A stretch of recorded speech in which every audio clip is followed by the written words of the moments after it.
যেনেকে অসম চৰকাৰৰ কৰ্মচাৰী এজনৰ যেতিয়া মৃত্যু হয়, মৃত্যু হোৱাৰ পিছত আমি ফেমিলিটোক পেঞ্চন দিওঁ আৰু অভিয়াছলি পেঞ্চনটো কোনে পায়?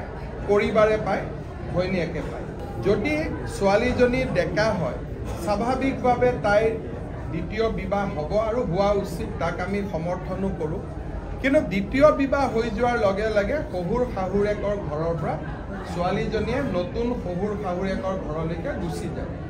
দেউতাক মাকৰ খুব কষ্ট হয়। সেইকাৰণে আমি যিমানে এতিয়ালৈকে কম্পেশ্যনেট এপইণ্টমেণ্ট পাই আছে আৰু যিসকলে ভৱিষ্যতে পাব, তাত আমি এটা নিয়ম কৰিব খুজিছোঁ যে 80% পৰিবাৰগৰাকীয়ে পাব, ৱাইফে পাব, আৰু 20% বৃদ্ধ দেউতাক মাকে পাব। তাত দুটা কণ্ডিশ্যন থাকিব। দেউতাক মাকে বেলেগ পেঞ্চন পাব নালাগিব আৰু দেউতাক মাকৰ বেলেগ চৰকাৰী চাকৰি থকা সন্তান থাকিব নালাগিব।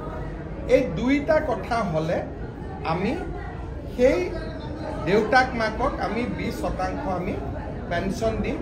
তাৰ এটা আমাৰ নীতিগত সিদ্ধান্ত হৈছে, কিন্তু ইয়াৰ বাবে একাউণ্টেণ্ট জেনেৰেল, AG গোটেই ছিষ্টেমটো বদলাব লাগিব।